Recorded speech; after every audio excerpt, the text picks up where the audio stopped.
Welcome back to Al Jazeera America. I'm John Siegenthaler in New York. If you're just joining us, we want to update you on our breaking story tonight from West Virginia. Authorities say a chemical used in processing coal leaked from a factory along the Elk River. The governor has declared a state of emergency in and around Charleston, West Virginia, the capital, the largest city in that state. At least 9 counties are affected. Health officials are advising people not to drink, not to bathe or cook with the water. Dave Boucher is the Capitol Bureau Chief for the Charleston Daily Mail, and he joins us again live on the telephone.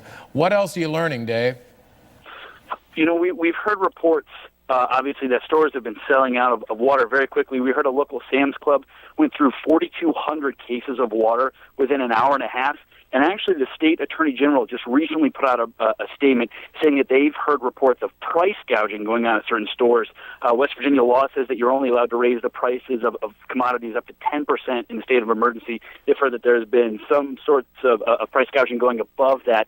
So obviously, he's asking people to call in when they hear about these reports. So it sounds like this happened this afternoon. Is that right? And what do we know about how it leaked?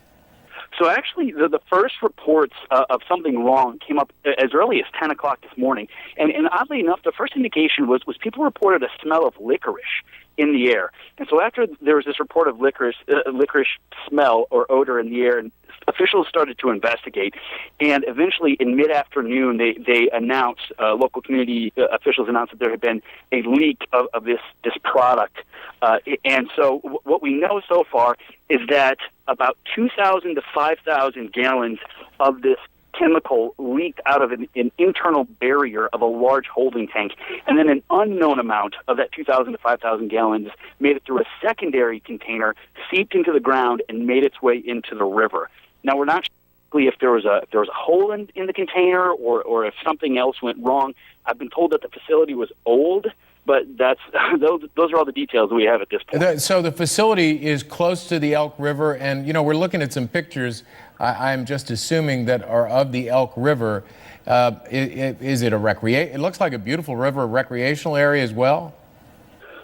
Sure. You know, in the summertime, you'll see boaters, you'll see people on the river. However, you know, for decades, actually, this area has been known as the Chemical Valley. There's plenty of chemical facilities, especially in the past, that have called, you know, the Kanawha Valley home. So this is people have heard of chemical leaks before, and people have heard of spills before in the area. So you got supposedly 300,000 people who may be impacted without water. What are we hearing about tomorrow? So actually, the latest estimates are saying the area has increased, but the latest number of people that we heard affected was at least 100,000 people in this area. The last that we heard from the National Guard, they're sending in truckloads. We're trying to work on the number. Some people are saying 50 truckloads of water. Some people are saying 75 truckloads of water. But most of the water, bottled water, is supposed to arrive in Charleston Friday afternoon.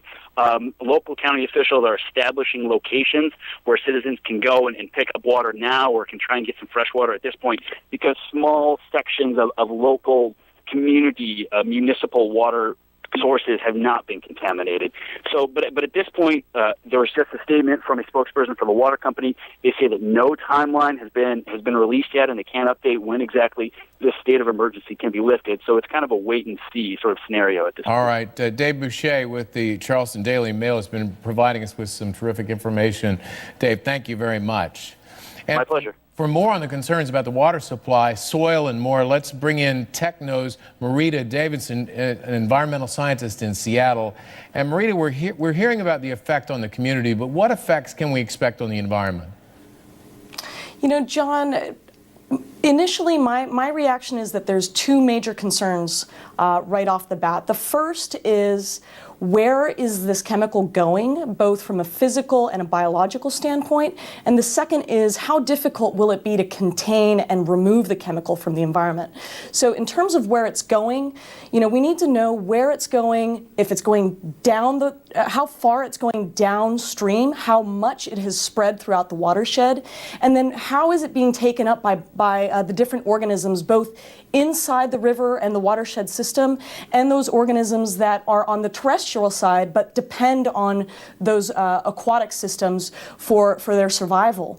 And then in terms of the containment and cleanup, all of that's going to depend on how much it's really permeated throughout the system, and whether or not we have a fast and speedy effort to contain and clean up the spill. You probably heard Dave Boucher report that he had heard that the chemical went into the ground and then leached into the river. We're talking 2,000 to 5,000 gallons of this chemical. Does that tell us any more about the damage that the chemical can cause to the environment?